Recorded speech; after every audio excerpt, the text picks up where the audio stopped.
Ben ritrovati con l'informazione di Verona Economia. Vediamo le notizie di oggi. Mutui in Veneto, aumenta l'importo medio erogato, tasso fisso domina il mercato. Nel primo semestre 2024 l'importo medio dei mutui in Veneto è stato di 114.300 euro. Il tasso fisso è stato scelto dal 90,1% dei mutuatari, mentre la durata media si attesta sui 27,3 anni.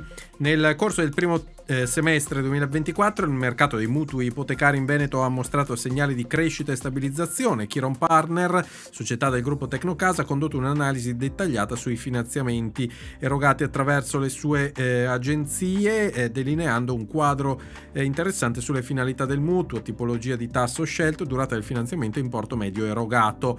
La motivazione principale è la prima casa, 96 e oltre per cento del totale, e poi un leggero aumento per la seconda casa, ma siamo ovviamente a dati residuali. Per altri tipi di finanziamenti, come quelli per consolidamento dei debiti e ristrutturazione o costruzione dell'abitazione, si mantengono stabili, costituendo quote molto ridotte del mercato. La tipologia dei tassi, 90% appunto il tasso fisso, la seconda opzione è 4,2%, scelgono il tasso variabile, e poi in molti in meno il tasso variabile puro. La durata media 27,6 anni, leggermente superiore alla media nazionale in Veneto, che la media nazionale di 26,6.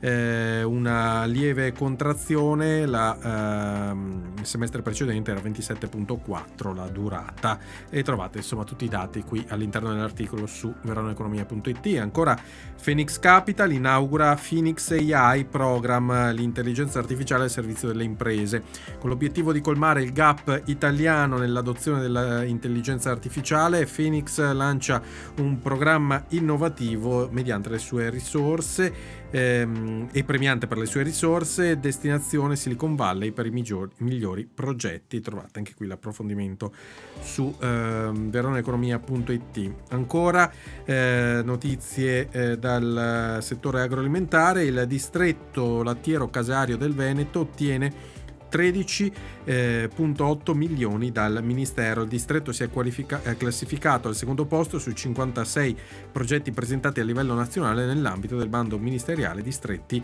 del Cibo.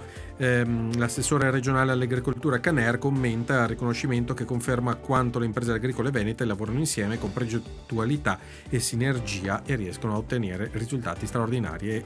In chiusura, la GSM AIM ottiene la certificazione nella parità di genere. Il riconoscimento rappresenta frutto di un percorso che ha visto la società impegnata nel promuovere un ambiente lavorativo più equo, inclusivo e sostenibile. Con questo si chiude l'appuntamento di oggi con l'informazione di TG Daily e TG Verona Economia. Vi ringrazio per averci seguito, buon proseguimento con Radio Adige TV e tutti i canali Verona Network.